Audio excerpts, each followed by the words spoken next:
Hello and welcome to Moderate Fantasy Violence, a podcast about pop culture and the world around it. I'm Nick Ryan. And I'm Alastair Ball. And this week we will be discussing the new movie High Rise, based on a J.G. Ballard novel, the new podcast Alice Isn't Dead from the makers of Welcome to Night Vale, and the newish movie Hail Caesar from the Coen brothers, featuring George Clooney in a classic Hollywood setting. And finally, we'll be finding out what Alastair thought of the Manhattan Project, the comic I recommended him last week. Okay, but before all that, Alastair, what have you been doing, watching or seeing in the last 2 weeks? Well, as well as keeping up with Better Call Saul, I've been getting through Daredevil as fast as possible. It's good. I'm quite disappointed that I missed it the first time around. I'm certainly enjoying it this time. Well, if you get through it quickly, you can be bang on time with the next one. That's the plan. What about yourself, Nick? What have you been listening to? Speaking of Netflix TV, I started the 4th season of Kevin Spacey Politics Fest House of Cards, which so far is pretty ridiculous. I like the way that it's actually as stupid as any soapy politics show on television, but it's got this sheen of prestige hovering over it. Like last series, the president and a Russian leader who's clearly meant to be Putin sort of met up in body armour in a war zone to talk strategy. It sounds a bit ridiculous. It is. And unfortunately, the prestige thing means that the pacing is like slow as shit, which is really annoying, as sort of the quick speed is one of the main things that makes these sort of trashy soap politics shows work. Which is why House of Cards is always ultimately going to be kind of rubbish, but I'm going to keep going with it having got this far.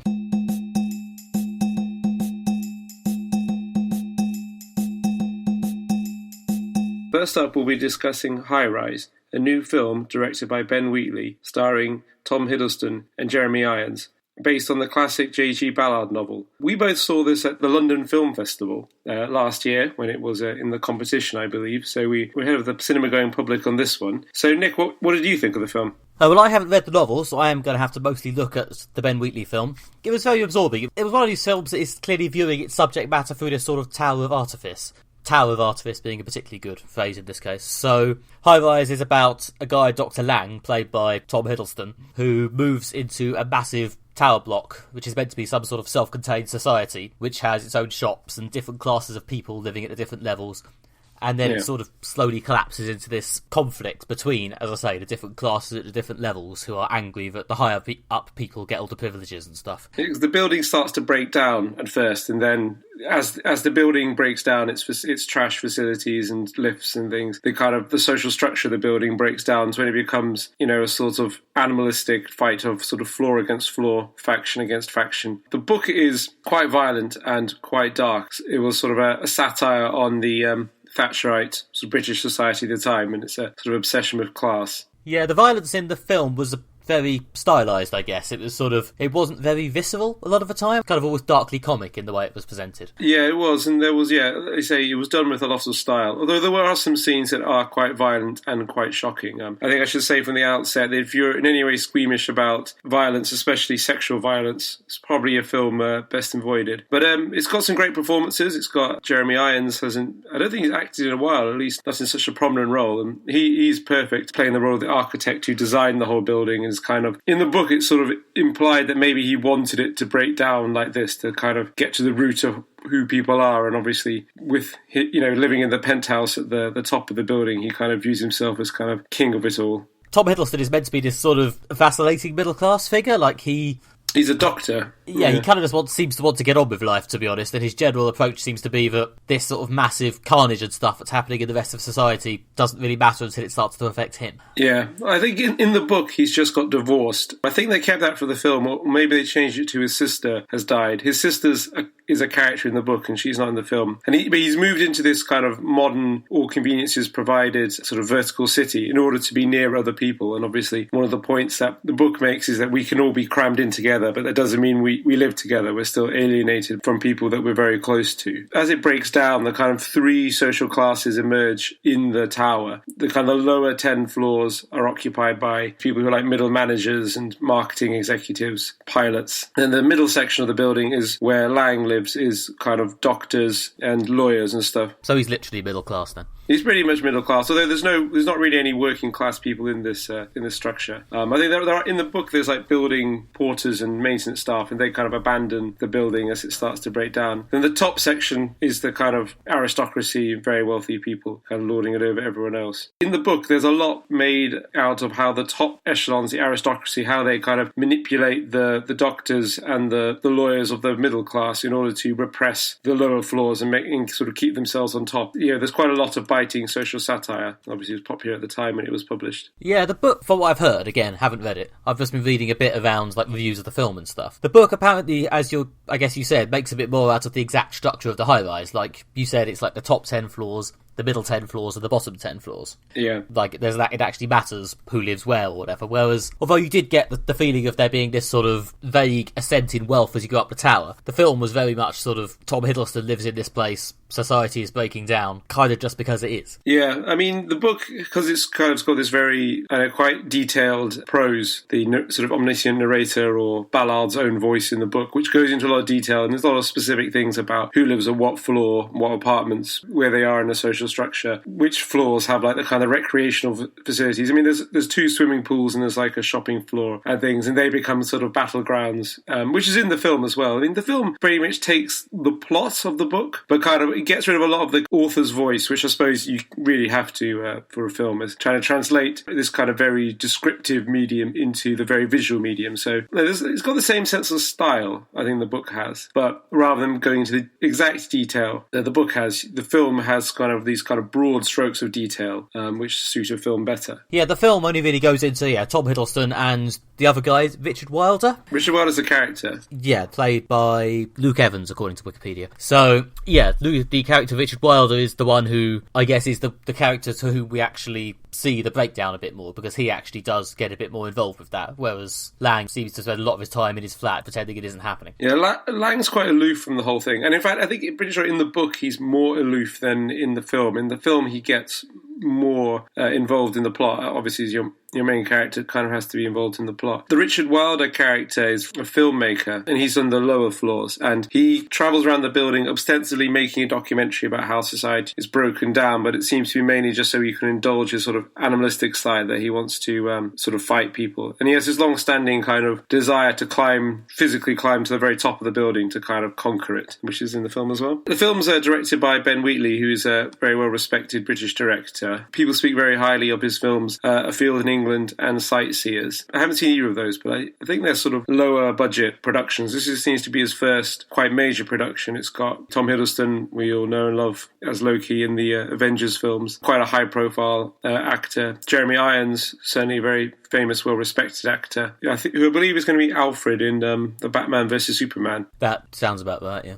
Oh yeah, I'm pretty sure that was his voice narrating one of the Batman v Superman trailers. So Ben Wheatley's got a great cast together as well. There's a lot of other really, really good actors and actresses in supporting roles. Keely Hawes plays the wife of the architect, and she's great in the role as one of the kind of the people at the top whose decadent lifestyle is sort of partying as the Titanic sinks. A really good film with great performances. Tom Hiddleston's excellent, very entertaining to watch. Jeremy Irons is absolutely brilliant. Does the kind of slightly manic, slightly evil, very grandiose sort of man who believes that you can use architecture to change people. He kind of, carries it across very well. Yeah, in terms of the actual look of it, there's sort of this weird claustrophobia, because it's always the same few corridors or the same foyer bit. It's sort of, you start to look forward to the bits that take place in like the supermarket, because that's gave it a bit more colour. Yeah, I think that's deliberate, that they're trying to make the building look as sort of uniform and monotonous as possible. Everyone's flat looks the same. Every corridor looks the same. And they've turned this building into sort of a machine for housing people, and the people have become cogs in it, but entirely alienated from each other. And that way that allows them to sort of do these horrendous acts of violence to each other. But yeah, as I say, it was all very sort of through an air of stylisation. Like, there was a lot of weird distant shots of the high-rise where you could see everyone nodding out as one or something when they were leaving to go to work or whatever. Yeah. There seems to be a lot of emphasis on that sort of momentum of you come to work, you go back, you come to work, you go back. There's, lots of shots of people moving through the foyer until eventually you get to the shot towards the end where people come back into the foyer, and instead of people like marching through to go to work, it's just in pieces and someone's scavenging through the wreckage or something. Yeah, and it feels of rubbish as the waste system sort of breaks down. Yeah, so the novel was written as a sort of the future. It was written as a piece of futuristic science fiction. Yeah, the novel was published in 1975, and in that it was supposed to be set in the not too distant future. Obviously, there was a lot of enormous concrete structures were being built in sort of in the 1970s. And the idea that in the not too distant future, we'd be living in kind of vertical concrete cities. What's interesting for the film is that they've kind of gone for this, again, 70s sort of visual look of it in terms of basically the way the building is. I think they used bits of kind of various old leisure centres and social housing projects to film some of it. The kind of, when you see a shot, the entire building, it's CGI. I don't think there's any actual building that looks like that. So they've kind of deliberately sort of set it in the past rather than it being the future. I think partly because they want to convey this iconography that these large concrete buildings in the 1970s had of being cold, of being alienating, of being these sort of machines, again, that people will live in. I mean, at the time, when they were designing buildings like this, they did believe a building was a machine, or some architects believed a building was a machine for housing people, and like a machine, it could be sort of streamlined and perfected. I mean, we look back on some of these buildings now and thinking them as kind of quite cold and alienating, which is kind of something that's been certainly implied onto the book and the film, that it's the alienating nature of a large concrete structure housing lots and lots of people together that has forced them to turn on each other. With the exception of a few moments, there's not really that much sense of like a community, is there? It's just... No, it's a lot of people who are sort of being put together. In this case, it's been put together by... They've chosen to live together in this supposedly beautiful sort of future vertical city, but actually, it's got all the same problems as regular society. I mean, I guess there are a few sort of party scenes, but it's always played as part of the mounting tension. It could kick off at any moment, and usually it does, and then someone gets shoved out of a window to their death or something. Ben Wheatley certainly does a great job of streaming tension throughout the whole thing, have this great underlying tension that runs through the whole film, even like scenes when people are partying, being nice to each other. There's still a real sense of tension, which kind of keeps you on edge throughout the whole film. And partly because you're constantly expecting violence to break out at any point. I do think so. They're still trying to maintain this aspect of like a kind of a rigid class-based society that's hierarchical, much like a tower, will basically inevitably lead to violence as one group basically will kind of oppress the others and the other group will rise up against them. And you get that sense both from the book and from the film, and I think it's very good that they've kept that. They're clearly also definitely going for the sort of social satire aspect by showing how decadent the high-class people are. I mean, they have kind of... It was ridiculous, wasn't it? They had a horse up there or something. They have a horse, yes. They have like a Regency-era party when they're all in these like beautiful kind of ball grounds, obviously, which is a very decadent and hedonistic society, and also society with a lot of social problems. And they show a lot of problems by how characters, the filmmaker character who's very violent and stuff, showing that there's kind of the inherent sort of violence of this class-based system. The other thing also, I think they're really definitely aiming in the film to maintain that social satire, because the film ends with a quote from Margaret Thatcher, and I don't believe it's put there to be a kind of look at the beautiful kind of Thatcherite, hierarchical dream society we've made. It's more supposed to be... Look at the poetry. Utopia at last.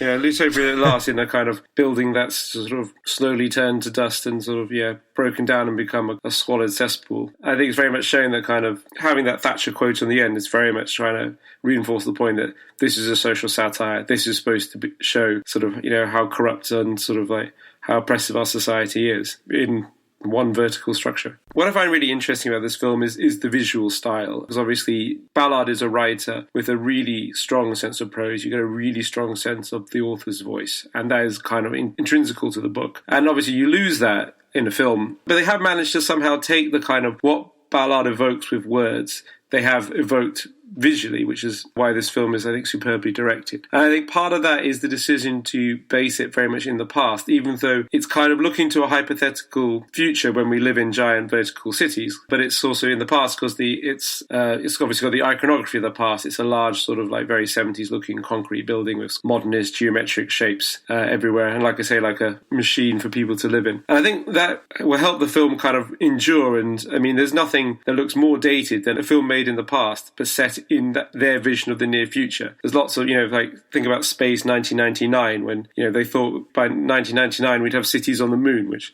obviously clearly doesn't happen. So by basing this film in the past, it will, as time goes by, it won't age badly. Jonathan R. Brown was an American science fiction film director, coined a phrase to describe this, which is the eternal past. I mean, his science fiction films take place in kind of sort of, again, self-consciously evoke the past. They have very old school, adding machines and very basic computers, and the machines in his films are like lots of pistons and cylinders and pipes and stuff. He's deliberately not gone for a vision of the future.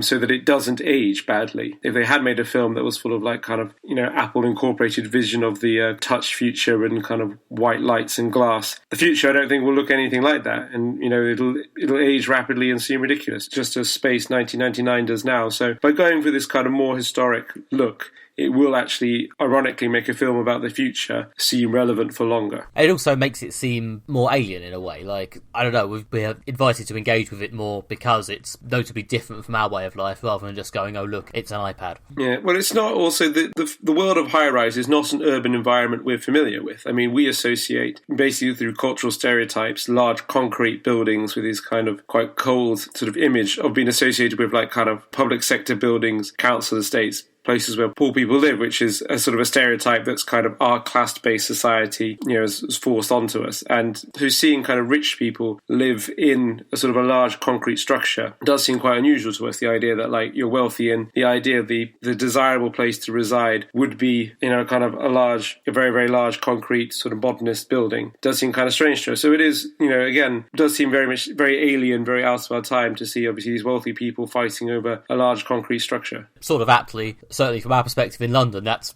perhaps starting to cycle back around again, isn't it? I mean, in your more gentrification-heavy areas, you can see enormous towering structures being put up, which are clearly aimed at sort of, at the least, sort of aspirational middle class, if not a bit higher. Yeah, certainly. To try and, we are again being encouraged to think of that sort of thing as not terrible. And again, this could be to an extent a London thing. I think if you're in that class and you lived outside London, you might well aspire to actually own your own place or something rather than live in a small flat in a massive tower. But I think it is through necessity of cramming more people into your desirable areas or your desirable cities, it is becoming something that is having to be thought about again. Yeah, certainly. I mean, if you look all over London, there are these big vertical structures. I mean, some very large. I mean, I can't imagine it will be long before people come back to this idea of what about the vertical city, an entire self-contained unit people can live in, they can shop in, they can do leisure activities in. You only need to leave to go to work. I mean, I can imagine it'll come back. I don't know if I see that coming round again in outside of films, but I do. But yeah, the idea of living comfortably in like a massive high-rise type building, even if not a sort of concrete modernist one, I think is something that's, if it is currently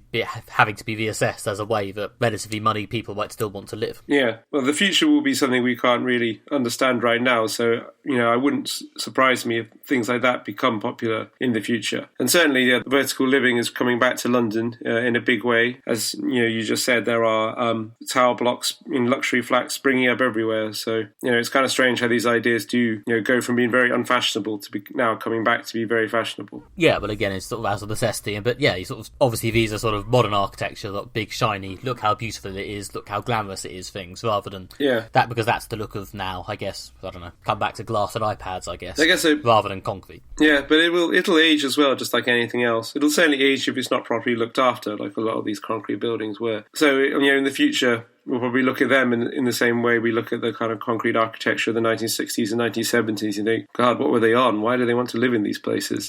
We forget what it's like at the time, especially if they become poorly looked after, if they no longer become desirable, so the rich people move out, people with less money move in, which society tends to look down on, and also look down on the places they live. The cycle will continue. They'll still be building high-rises. People will still be fighting over them. So yep, High Rise coming out the day after this episode goes out. So if you're listening to this literally on release day, then this is a very, very impressive, timely review. And if after that, High Rise should be available now. Okay, next up we're looking at Alice Isn't Dead, a new podcast from the Night Vale Presents network, who of course previously brought us Welcome to Night Vale. And this is a new serial fiction podcast. Well, we've only heard one episode so far. It seems to be a horror road trip story in which a trucker travels across America looking for her wife, encountering a range of spooky, creepy things along the way. It's told mostly in the form of a monologue, with jumps in time and little musical stings and all the nicely done atmospherics you'd expect if you've heard Night Vale. So yeah, obviously Welcome to Night Vale. If you haven't heard it, it's good fun. It's one of the most successful podcasts of recent years. It was probably the podcast before Serial came along. It's certainly one of the most successful podcasts ever. It's definitely the most successful fiction-based podcast. It's not a joke. It's not entirely a joke. It's not a pure comedy. But it is very much, the idea is we've thrown all these genre conventions and tropes into this one town and sort of mixed them together, and the fun is partly in sort of the knowing references and partly in seeing how the characters react to that. Whereas Alice Isn't Dead isn't operating at that level of winky self-awareness. That this is a sincere horror adventure in which this character is properly engaging in a normal human way with the horrible things she's scared of. Like, in Night Vale, when someone sees a big slavery monster, they'll probably make some joke about how cute it is and go over to say, golly howdy neighbour. Whereas in Alice Isn't Dead, in the first episode, when she encounters that week's mysterious monster, she does what many of us, probably all of us actually, would probably do and just runs the fuck away. Yeah. What I found interesting about Alice Isn't Dead is how different it was to Welcome to Night Vale. It's a very successful show. They could have done something similar. This is very different. It's kind of one person's voice. It's focused on one story, whereas Welcome to Night Vale brings in lots of different stories. There's a lot of different people that Ceasar, the narrator of that, talks about. It could go either way. I mean, it was only Ceasar at the beginning. I mean, by Alice Isn't Dead, episode 80 or whatever they're on now, maybe we'll have a cast, who knows? I suppose, yeah, it could change over time. They both have this real sense of strangeness, uncanny, running through them, whereas it's very much played for laughs it's played for kind of sort of, knowing humour in Night Vale, whereas in this it's kind of played for more straight terror. Any of the kind of the more light-hearted strangeness of Night Vale really isn't there. So, like, for example, Welcome to Night Vale each episode has a section called The Weather, which is music being played. It's never explained why the weather is music. And that's quite funny, especially the first time when it catches you completely off guard. Whereas there's nothing that's humorous in that way. In Alice Isn't Dead, it is quite intensely and quite scary. Certainly much scarier than Welcome to Night Vale. Welcome to Night Vale has had a few which have been genuinely properly unsettling or genuinely... There's been a few quite tense ones, but... Yeah. This one was like really, from the first episode, very much. The writer has taken me to a quite uncomfortable place. And I enjoyed that. I like horror. I like being scared. Yeah, I really like this. In fact, in some ways, I even preferred it to Welcome to Night Vale. If they can maintain the quality of this first episode, then I think this could be something really, really good. Yeah, I mean, I'm not going to go quite to the grandiose statement yet. But yeah, I think it's definitely got a lot of potential. I think the atmosphere of the writing is a bit Night Vale in places, in that it's very sort of mundanity, horror, but yeah, they certainly have that. They certainly have that in common. But it's written by Joseph Fink, who is one of the two co-writers of Night Vale. Yeah, I mean, it's certainly, so you can see the relation between the two podcasts. But yeah, I don't know, partly they did wait a lot longer before really diving into it, I think. I mean, in fairness, the first episode only has about 15-ish minutes of story content, I think. So, they waited probably about half to two-thirds of the episode before doing the big reveal of the scary horror thing. Yeah, the plot is also it's quite cryptic. Certainly, you're not entirely the events happen in sort of a strange order. You're not entirely certain sometimes what's going on at different points. In fact, you're not really certain who the character is. Like, it's interesting. Who is Alice? I mean, did you interpret it as Alice is the narrator of Alice Isn't Dead? I think Alice is the narrator's wife, isn't she? I think the idea is that, this is a road trip where she's looking for her wife. Yeah, she's looking for Alice, but we're not really certain who she is. Well, she's a trucker. She's shipping deodorant across America, apparently, according to the bit in the first episode.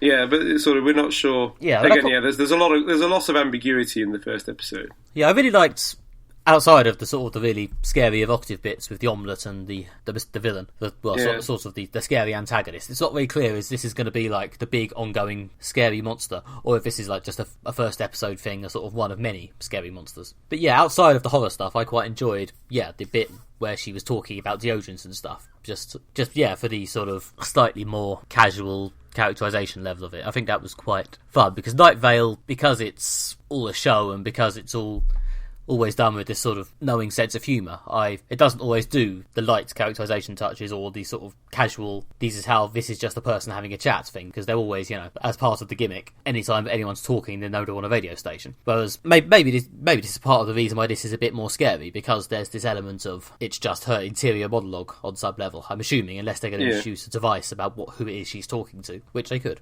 But for now, we just get the sense it's her internal thoughts or whatever. It's certainly captivating right from the beginning. Like we were saying, that section about the man eating the omelette is just, the writing is just brilliant, and the way it's described is really evocative. You get an exact sense of where she is, which is interesting because it's a podcast, so we've got no visual clues at all as to what the scene is, and it's not heavy on the description. It is very light touch, but you get a real sense of the location the character's in, and sort of the situation they're in through this very sort of like sparse but like spot on description. Really gets you like a powerful sense of what it is, and you like the scene when she's in a diner watching this man eat an omelette, and you're just right there with her, and like you get an exact sense of what this guy she's looking at is like, and what he looks like, and how he's behaving. It's very evocative. It's kind of instantly, I was transported from the Northern Line to to a truck stop somewhere in America. Yeah, I think they did use the sort of podcast format quite well, like you say, because it's this medium specifically. The way they sort of do the slight shifts in the tone and the sound, to control these sort of jumps back and forth in time, or these changes in the narrative. Obviously, there's no visual cues. They didn't really hold your hand through. And now we're back in the diner, and now we're back on the road. Diner, road, diner, road. Yeah, you just had to piece it together yourself from what you were listening to, and you picked it up quite quickly. But sometimes there was a bit of kind of, oh, where are we now? Oh, right, we're here now. But yeah, no, I thought it didn't just feel like we were being read someone's short story. I think it was definitely written for and needing to be in that sort of big chunks of audio drama format. I mean, again, the Night Vale guys are pretty much at the forefront of podcasting as a whole. It's not really a surprise, but it was very good and very built for the format. Podcasting is certainly their medium. The music was phenomenal as well. Like, really, again, really added to the tension how good the music was. It's done by Disparition, who does the music for Welcome to Night Vale as well, and I believe is a recording artist in their own right. But this music was, it really added to the tension. It really helped me build. It really reminded me of the David Lynch film Lost Highway, which is sort of road-based at times, very creepy, great music. You're not really sure what's going on a lot of the time. Can be quite intensely scary. So it really caught that mix of Americana thriller tension and sort of horror elements. Really, really provocative. Yeah. It reminds me a bit of. There were some sequences in the Sandman comic by Neil Gaiman, which are sort of on-the-road Americana horror stuff. As I know you haven't read this, so this is very much going out to the listeners, I guess. But yeah, there's a few bits in the first couple of books where they're on the road in America, and there's a dream-based serial killer and a guy called Dr. Destiny in a diner. I guess maybe it's the diner, I don't know. But yeah, the very specific sort of on-the-road, mundane, yet suddenly horrible. Yeah, I think a lot of these works play off that sense of Americana, which, because in Britain we're so we get so much American culture that things that are considered everyday to American kind of appear everyday to us. Things like road trips, diners, truck stops. They have a real sense of the everyday, even though roadside diners aren't really as much a thing in the UK as they are in America. And then all of these works we've mentioned take kind of that sense of the everyday and put something unusual in it, something creepy in it, and you've gone from kind of a place where you're kind of happy, you're familiar with it, you feel confident, to suddenly it's unfamiliar, it's unhappy, you're not confident, and then you can be sort of, get quite scared. I think if I was in America, I've never been there, but if I was in America, like specifically in a sort of American road diner type setup, I don't know if I would be sort of, this is the everyday. I think I'd be a sort of, I'm in a place where stories happen. I hope nothing tries to eat me. Yeah, I suppose it would be a surreal experience. But I get the sense is when you read a book or watch a film, or in this case, listen to a podcast, and an American diner comes up, I get that sense of, we're in the normal everyday. I mean, if I was in an American diner, it'd be unusual for me. But we get our sense of what is normal from our pop culture a lot of the time. And in Britain, we get so much American pop culture that some American norms have sort of bled into our understanding of what is normal for a character in a story. I don't know. If I'm in an American diner, I'm either on the run from something or about to be attacked by a monster. Yeah, I think that's one of the lessons we're certainly to take away from Alice Isn't Dead. Yeah, I read the Joe Hill book, Heart-Shaped Box, recently as well, and that, again, Americana horror on the road, chased by a ghost. It was very much the same genre. Yeah, it reminded me also of the Steven Spielberg's first directorial film, Duel, in which a man angers a truck driver for no reason, who pursues him sort of murderously in a giant truck. And I can imagine there's going to be probably sort of something similar. I can imagine Alice or whoever the narrator is will be pursued probably by a truck at some point. And it'll be... I like the bit where she described being on a truck, actually, like it's a horse or something. But anyway, yeah. Yeah, that was really good. All those sort of nice little bits. Again, it's just good writing, basically. Yeah, and it's great to listen to. What I hope they do with this is I hope it has a kind of definite structured story. It doesn't have to be rigidly structured, but a story that kind of progresses through a beginning, middle and end. Night Vale in some ways is a bit like a soap opera. You do have sort of long-running stories that go over quite a few episodes that have a beginning, middle and end, but the general story of Night Vale is sort of unending. It just carries on and goes through different phases, which is very entertaining to listen to. And I do really like Welcome to Night Vale, but I kind of prefer a story that's probably a bit more structured. So I'm hoping that Alice Isn't Dead goes through a kind of a structured story rather than just rambles, so that it can really stay on that tension. As it began with kind of episode 1, part 1, made me think that they have at least probably planned this out, where it's going in some degree, maybe more than they did with Welcome to Night Vale. I think I've seen Joseph Fink saying in some interviews somewhere that this is a finite story with a beginning, middle and end, but obviously he doesn't want to give away exactly how many chapters that'll be. I think it'd be interesting to see them do something like this, because we know they can handle the kind of soap or sort of comic book format of one kind of continuing story with main characters that the situation just kind of carries on, whereas it'd be interesting to see them what they do with a story that has to build to a crucial point and then have a payoff that's satisfactory. Yeah, and much like Night Vale, some nice sort of casual, not making a fuss of it diversity with the female trucker looking for her wife. Yeah, that was very good. Yep. Although if it had been a man, then it could have been called Alastair Isn't Dead, and that would have been I would have appreciated that. Funny for me. Well, I'm certainly not dead. And this podcast isn't a way of you finding your long-lost wife, is it? Well, not yet, but it's early days, yeah. Because no one's told me. I'm just here to talk shit about Batman. Cool. Well, we can achieve all our goals in one podcast.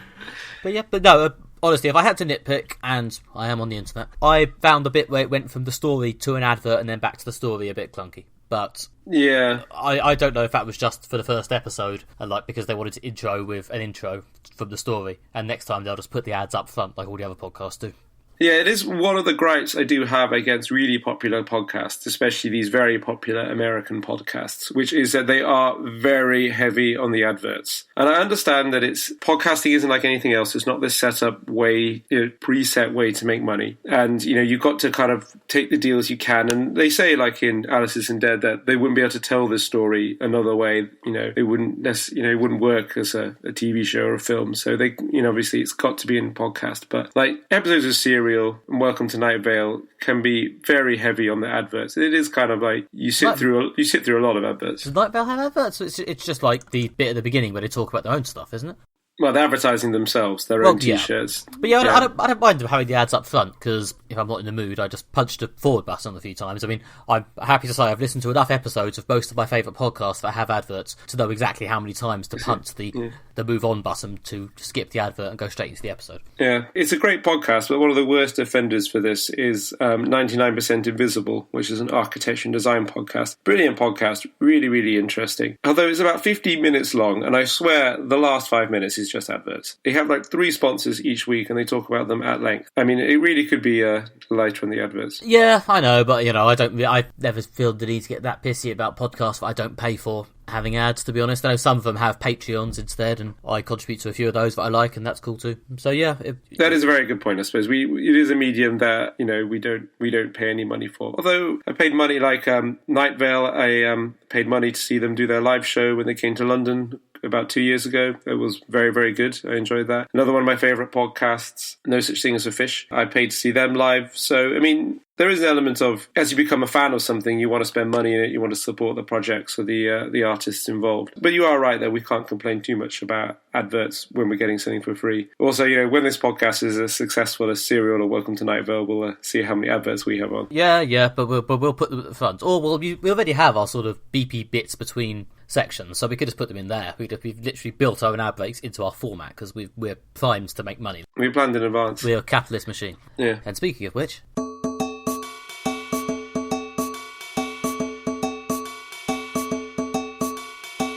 next up is the latest film from the Coen brothers, Hail Caesar, starring Josh Brolin and George Clooney. It's set in the golden age of the Hollywood studio system. Josh Brolin is a fixer, a character called Eddie Manx, who basically goes around sorting out the studio's problems. The biggest problem he has to deal with right now is that the star of their sort of big prestige picture, that's George Clooney, has been kidnapped and has been ransomed back to them. But he's got other things to deal with as well. He's got to deal with an actress who's pregnant out of wedlock, and the fact that he's trying to be poached by Lockheed for a job there. It's got the typical Coen brothers energy, lots of plots going on, lots of directions. Everything's done with a sort of slight surreal edge, slightly bizarre edge. They're certainly very good at taking the past and making it look very strange. You know, there's the old expression, the past is a different country. They've done that with a few films, like The Man Who Wasn't There, Barton Fink. They've done it with others, all making, you know, sort of parts of the present look strange, like they made the town of Fargo look quite strange in Fargo. By taking, again, as we said before, that sense of everyday, but making it a little bit odd. I really enjoyed this film. It made me laugh. I love the Coen brothers. I've seen all of their films. I really liked it. Nick, did you feel differently? I quite liked it. I don't know, maybe I'm not cinema literate enough to get all the in-jokes, but yeah, it was fun, but I don't know, it was never quite funny enough to overcome the slight lack of plot for me. I suspect it's more it not being quite my cup of tea, it being a bad movie, because it was clearly, you know, really lovingly and made. All the actors seemed to be having a great time, and there were lots of fun moments, like most of the Channing Tatum bits, especially the song, the about looking for dames at sea, that was pretty great. And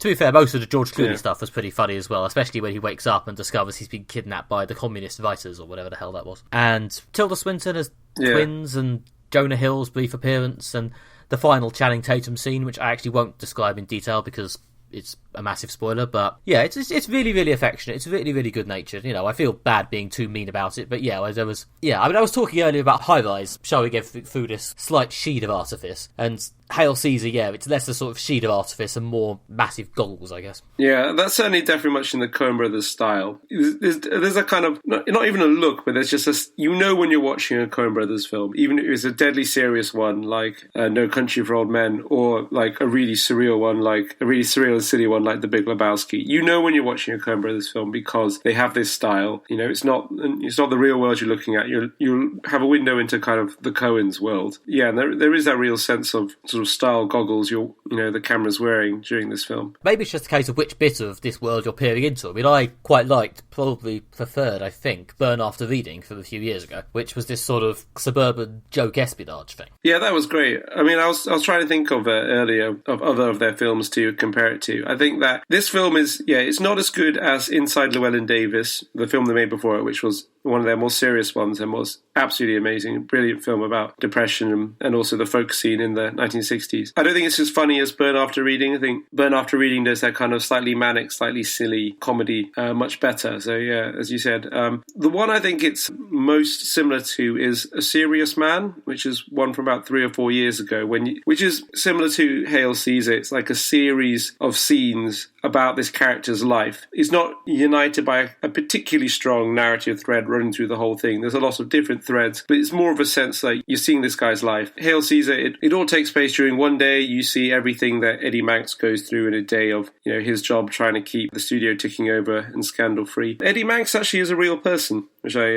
only didn't know when I was watching. Yeah, I only found that out after seeing the film, sort of leading up on it a bit for this. Yeah, there's a great podcast called You Must Remember This, which is a podcast that's about the history of cinema. There's an Eddie Manx episode of that podcast. So if anyone's interested to find out more about him, go listen to that. The Coen brothers take is a certainly warmer, almost slightly rose-tinted take, but I guess they've kind of got a real love of nostalgia for this period, the early 1950s. There's a lot of references to 1950s films. I didn't get most of them. I don't know the period so well, but there's a lot of reference to kind of old musicals, old westerns, sort of British period dramas of the time. There's an extended scene, as we mentioned before, which is a big reference to On the Town, I think, when Channing Tatum sort of dances with other men in sailor uniforms, which the internet has gone down very well on the internet. And I must say it is a brilliant and hilariously well done scene. I guess there are 2 whole films in the erotic Channing Tatum genre, aren't there? The Magic Mike series. So I guess any addition to that is going to go down well with that fan base. Certainly, yeah. I mean, he is great in this film. He's just great. He is funny, and the Coen brothers do funny very well. Josh Brolin is really, really good. Yeah, just in kind of doing a grizzled main character. George Clooney, I thought, was hilarious, sending himself up his own persona as kind of a movie star with his kind of sort of like childlike gleam of enthusiasm for everything. His general shtick is this sort of, I'm sort of like an old school matinee idol in the present day. So, yeah. And then I guess, so it works as a sort of semi-satirization of, as you say, himself, to have, but I'm actually a buffoon who has to be gently poked from place to place. Yeah, but I thought he was very good. The film's got a stunning cast. Like, it has to be seen to be believed. I mean, it's got Josh Brolin, George Clooney, Ralph Fiennes, Scarlett Johansson, Tilda Swinton, Frances McDormand, Channing Tatum, Jonah Hill, Alison Pill, Clancy Brown. A character not on that list, but one of the ones I actually liked the most in a way was the cowboy character, Hobie, played by Alden Ehrenreich. Oh yeah, he was very good. The sort of good-natured guy who's everyone sort of looks down on because he's been sort of thrown from these simple singing cowboy parts into these ridiculous dramas that he's clearly not actually equipped to be in. Yeah. And possibly because he actually, I think, got quite a lot more scenes than most other characters compared to, most of the big actors. There was quite a lot of him. Yeah, he certainly went on a journey. I think one of the things about having a film with this many people in it means some people only get one or two scenes. I mean, Alison Pill only has one scene, Jonah Hill only has one scene, Scarlett Johansson has two scenes. There are some people in it very briefly, but they all shine in their individual moments in it. When you see a character appear and suddenly like, oh, I recognise that person. I was just surprised by how many famous faces just kept coming, and who were all great. No one felt like they'd just been crammed in for no reason. Even things like Robert Picardo, the Doctor from Voyager, turning up as a rabbi for one scene. I mean, oh, yeah, that ridiculous scene where he's talking to the 4 religious representatives to try and work out how not offend people. Yeah, exactly. Because the film they're making, Hail Caesar, which the George Clooney character is starring in, is supposed to be about the life of Jesus. And obviously the funny thing is, like, Jesus doesn't really seem to appear in the film at all. There's a sort of a brilliant joke when they're asking the actor who plays Jesus whether he's a principal or an extra. Yeah, see, it's even though it seemed a bit loose. Yeah, I can't say it isn't full of really funny bits. There's nothing. Yeah. It was definitely entertaining. Maybe if they just inserted like a big ending, it would have tied the whole thing together for me. Like, Burn After Reading did actually build to a sort of absurd climax. Yes, it did, yeah.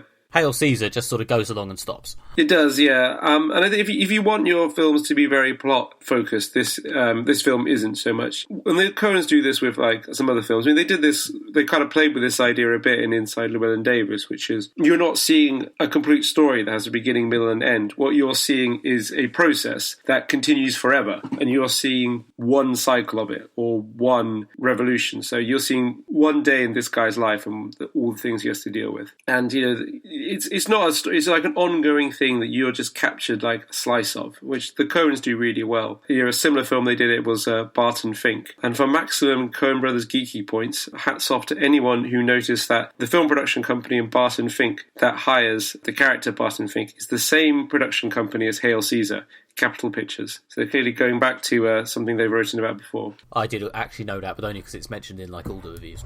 Yeah, that's good to know. I sort of felt a tad disconnected from it, but it was, I can't get on my critical high horse and say it was a bad film. It clearly wasn't a bad film. If you're on the right wavelength and in the right mood, then I think it'll probably be amazing. Yeah, I mean, it's certainly in terms of if you like the Coen Brothers, you won't be disappointed. I will say it's not their best film, but the standard of Coen Brothers films are so high. I mean, this is one of the best things I've seen in the cinema so far this year, and so it seems like almost a disservice to the film to say it's not as good as Inside Llewellyn Davis. Well, almost nothing is as good as Inside Llewellyn Davis. So in essence, we're just damning with faint praise here. But I think it's a very good film. It's very funny. I certainly laughed a lot. I probably preferred Deadpool, but it was definitely a good film. Not that Deadpool wasn't good. I'm just saying, this was good. And again, like sort of similar to High Rise, a kind of a beautiful evocation of the past. The costuming was great, the music was great, the way they kind of weaved in these sort of classic Hollywood pictures and these studio system, which is all very much gone, and make it seem kind of so familiar and so strange at the same time. Yeah, like Scarlett Johansson's main sort of showcase scene when she's doing her big in a mermaid costume, diving board mermaid set piece. Yeah, that was for just like one throwaway sequence. It was like beautifully realised. It was great. Yeah, it was good. I mean, they did used to make movies like that. I'm not sure what specifically that is a reference to, but there definitely were kind of a lot of unusual movies like that. I guess they were usual at the time. They seem unusual to us now. Of those, it's interesting that of those films they made during the 1950s, the studio system, and they all had their kind of, each studio had their own sort of brand. MGM was famous for the musicals. The film company in Hail Caesar is supposed to be kind of similar to MGM. I think the real Eddie Manx worked for MGM. Obviously, I think Warner Brothers did like these sort of historical epics and stuff. And it's interesting that almost all of those genres have disappeared. Like the melodrama, which we see the cowboy, sort of the star of the cowboy films trying to act in a melodrama and it going badly wrong in Hail Caesar. But they don't really make melodramas anymore. I mean, they made American Beauty and Far From Heaven, but they were a few years ago and sort of unusual in that respect. We don't really make westerns anymore. Well, yeah, westerns are the great sort of lost genre, aren't they? Because they made them until everyone was thoroughly sick of them. I mean, eventually it'll happen to superheroes or But yeah, the Western's gone. They don't make that many musicals anymore. Musicals are still popular on the West End and Broadway, but not that much in films. And they take the big musicals and cross them over to cinema, like Rock of Ages didn't do particularly well, for example. That was very successful. True, actually, I'm surprised they haven't attempted the Wicked film yet. That's got like vague franchise value and everything. Yeah, exactly. Well, they're probably trying to get it off the ground. Instead, they made Oz the Great and Powerful with James Franco. Yeah, I didn't see that.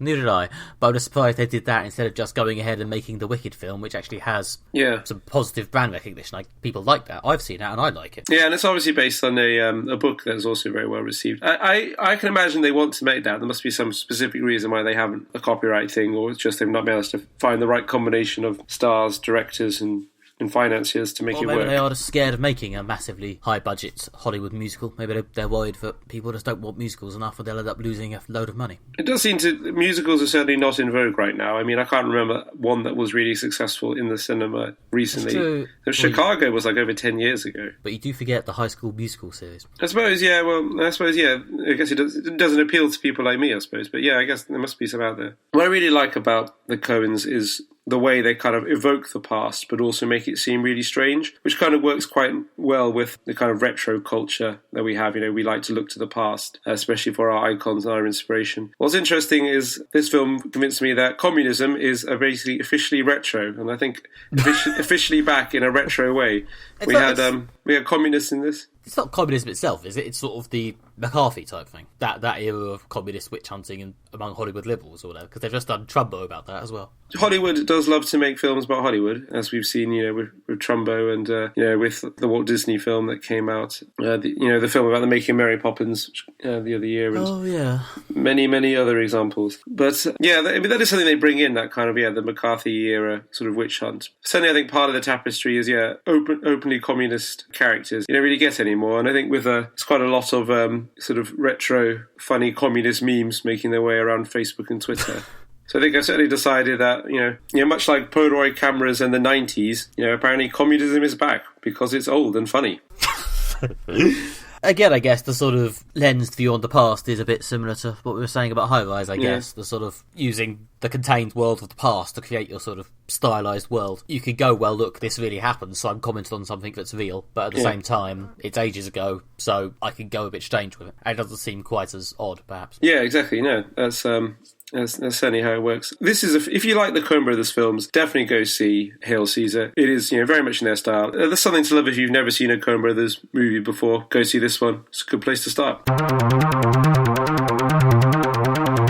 And from one 20th century alternate history to another, it's The Manhattan Project by Jonathan Hickman and Nick Pitarra. This was a comic that I recommended to Alastair last week as part of our regular feature where we recommend each other stuff. And this is an alternate history based around the Manhattan Project, which of course was the project that developed the original nuclear bomb, which was then used to draw a line under the Second World War. And in this alternate history, a group of scientists, many of them the same ones who worked in the original Manhattan Project, albeit with sci-fi twists, are working on not just one Manhattan Project, but the Manhattan Projects, a range of sci-fi things which are mostly for military applications. And so, this is a comic that's been going for a few years at this stage, but Alastair has now read the first volume, his first comic reading experience for quite a while. How did you find it? Yeah, I really liked it. It was a novel experience, especially I haven't read a comic since university, so in over 10 years. I find it really interesting, great story, really hooked me in. It was quite a strange experience, but I'm not sure if Manhattan Projects is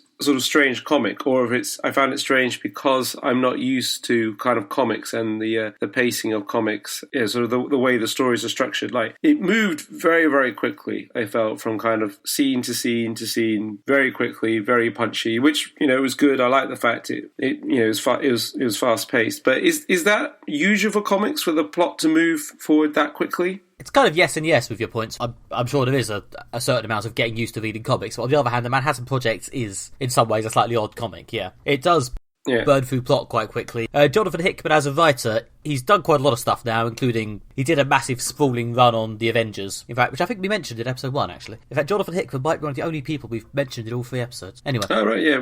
I do remember us talking about it in episode 1. Yeah. So, yeah, Jonathan Hickman's Avengers run, which was, again, sort of massive and sprawling, but, yeah, he's known for being very big on having massive, complicated plans and big sort of sci-fi concepts, and not always wanting to sort of linger on character for a long time. You don't tend to get enormous, long, character-building conversations. He's also very good at establishing character in quite small, with quite light touches, I think. So, yeah, certainly. From just a few panels and a few lines of dialogue, you get a sense of, who these characters are, and exactly, you establish quite rigidly. So I didn't feel that the characters were in any way weak. Partly because these are characters we know from history. There's the main character is Robert Oppenheimer, Albert Einstein's a character, Franklin Roosevelt is a character. Yeah, they're sort of people from history, but in the Manhattan Projects, they're not as you know them from history. There's sort of subtle variations on them. The characters are quite different, I think, partly to up the ante, making a more interesting story. But a lot of the characters have a darker side they may have had in reality. As I say, Jonathan Hickman is quite a thoughtful writer, so the idea that this is an alternate history and there are some alternate versions going on,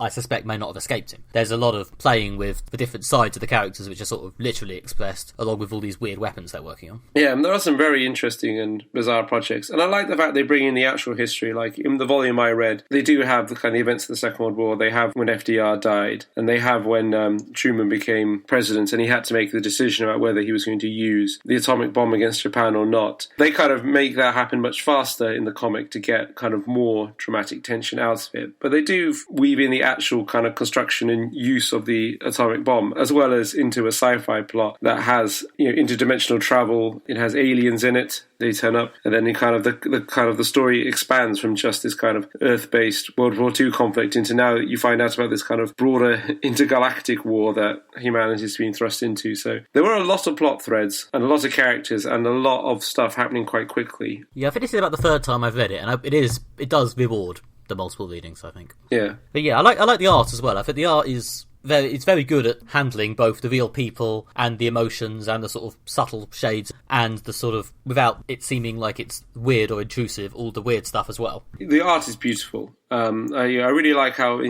all the scenes that are flashbacks take place in the past are kind of done in blue and red, kind of quite bright primary colours. You always get a sense of, okay, this is in the past, so, I can understand where this fits in. This is a scene from a character's childhood or for their life, before they join the Manhattan Projects. And just the kind of the way they express the characters, the way they express their kind of their thoughts and what's going on in their heads, subtly, visually, is really well done. The art is superb, and the writing is superb as well. You go straight in. By the end of the first page, you set up kind of the main character, Oppenheimer, and that he's been sort of inducted into the Manhattan Projects. You establish his character straight away, you establish the other supporting characters straight away, they move straight into the plot, they then move straight into more plot. It's very tightly written, it's very spot on, it's very well done. Without spoiling it, the big reveal at the end of the first issue is fucking great. I mean, honestly, yeah. It was the first time I read that, having had no idea it was coming whatsoever, was probably one of my favourite comic bits of recent years, actually. It was absolutely... Yes. Yeah, the end of the first issue is really good. I mean, almost the fact that it was so good that I almost felt that I lost something by not reading it on an issue-by-issue basis. So I've got the first volume that contains, I think, the first 5 or so issues. Yeah, it's 5, yeah. So yeah, I read it more in a sense of kind of moving through the story continually, and it is quite modular in that there's a story for each issue. They kind of fit into the different ongoing plots. Like a character will appear in one issue, then not appear for a couple of issues. They'll come back with their story in it. But yeah, I think reading it in that kind of issue by issue way, you get the kind of sort of the punch of each cliffhanger, which are very, very good. Yeah, but by the same token, I've found when trying to follow the series, but if I then read it in like chunks or issue by issue, I then sort of lose track of exactly what's happening and who's where. So I always find that reading is in massive blocks tends to be the way to go, to be honest. Yeah, that's good to know for future comic reading experiences. But I certainly enjoyed this as kind of my first foray back into comics. It was good that something that I knew a bit about the Manhattan Project. When I started reading it, I wasn't sure like how close is this going to be to reality. And then in the first page when they introduce Oppenheimer joining the Manhattan Projects, I kind of thought, well, this is relatively sort of, seems historically accurate. And then when I got to the end of the first issue, I was like, okay, so this is their take.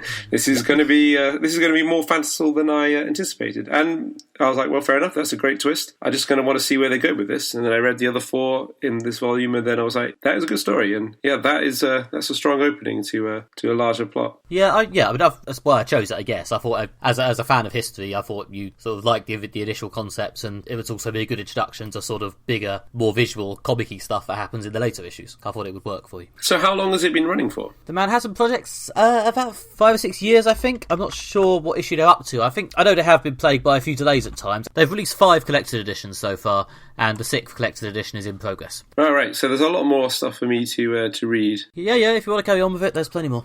And just looking at the Wikipedia page, I can see they bring in a lot of other characters from real life. I see Lyndon B. Johnson, Yuri Gagarin, JFK. They all turn up at various different points. It'd be interesting to see what they do with Yuri Gagarin, because I don't think we've had any Russian characters so far. I don't think so. No, there's a German. Werner von Braun, isn't it? The German. Yeah. But yeah, it's still going. It's pretty good. I think I've read up to the end of the 5th collected edition. I'm waiting for them to finish the 6th one now. Yeah, I'm certainly looking forward to reading more of it. Cool. Okay, I feel like I chose well there. Good work, me. Yeah, I really like how they use actual historical figures. We mentioned before there's like Oppenheimer, Einstein, FDR. One of my favourite is Harry Daghlian, who was a nuclear physicist who worked on the atomic bomb, and unfortunately due to an accident irradiated himself and died of cancer. But in the Manhattan Projects, he survived and is a sort of floating skull. So it really goes to show how they can take bits of history that aren't particularly well known and weave it into their sci-fi story in a really interesting way.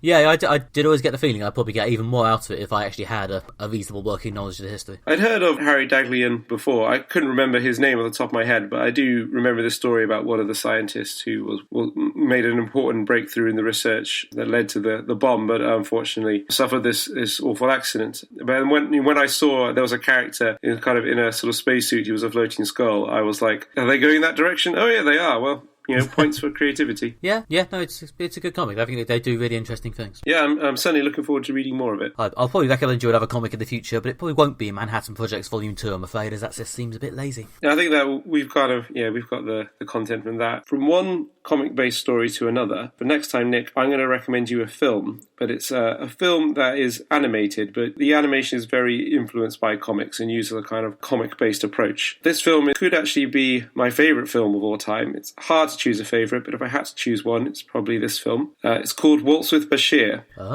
It's an Israeli film. It was directed by Ari Folman. It's quite a dark film, and it's quite heavy. It's about a Israeli soldier, set present day. He fought in the 1982 Lebanon War, which is when Israel intervened in the Lebanese Civil War. But he's basically, today, he can't remember what he did during that war. He remembers what happened. In fact, the conflict took place, but he can't remember what he did. So he goes and finds his former sort of platoon buddies to try and piece together what he actually did during the war. And he kind of goes through this journey that takes him to some quite harrowing places and obviously exposes him to the reality of what war was like. It's a beautiful film. It's got amazing music. It's really well written. It's, really well, the use of the comic kind of illustration as a play on memory is really good. It's also quite dark, so quite depressing in places. Cool. I look forward to trying to talk about it whilst making awkward jokes next fortnight. Sounds good, yeah. So if you head over to our Twitter page, MFV Podcast, or our iTunes page, you'll see we've got a lovely new logo, freshly made for us by Charlotte Kelly. We're really pleased with how it looks. You can see her work on chuckdesign.co.uk. I'm pretty pleased with how we look right now on the internet. Excellent, yeah. And in equally important, but less directly relevant bits of admin, after our bit on R-rated Marvel films last fortnight, they actually came out and stated that they won't be making any R-rated films. So I'm sure it's because they were listening to this podcast and not at all a coincidence. Exactly. We're starting to influence pop culture. Yes, accidentally, indirectly, and probably not really. But yeah, and speaking of superheroes, You may note there weren't any in that episode, because I want to cover the whole span of culture if we can, and not get too one issue about it. But don't worry, they'll definitely be back next week thanks to the magic of release schedules. There's at least one, if not two, major superhero things that we'll definitely be talking about. One of them involves my old friend Batman. And that was it. That was Moderate Fantasy Violence, Episode 3.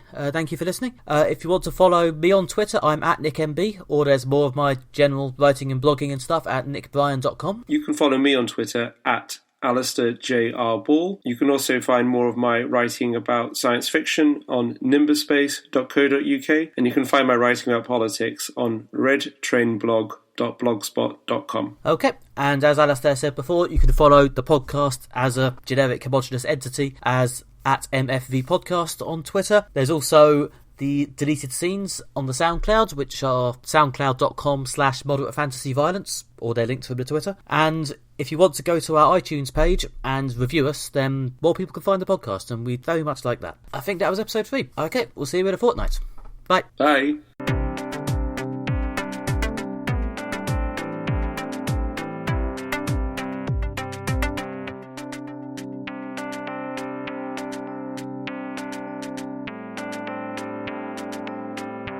Much in the same way that Polaroid cameras and I need to think of another example. Polaroid cameras and Stalinism. Yeah, I could do that better. I need to think of something else that's back and retro. I think that's like a fashion thing or whatever. Okay. What's back? What did I think? Flares? Are flares back? I used to have an encyclopedic knowledge. Why are you asking me?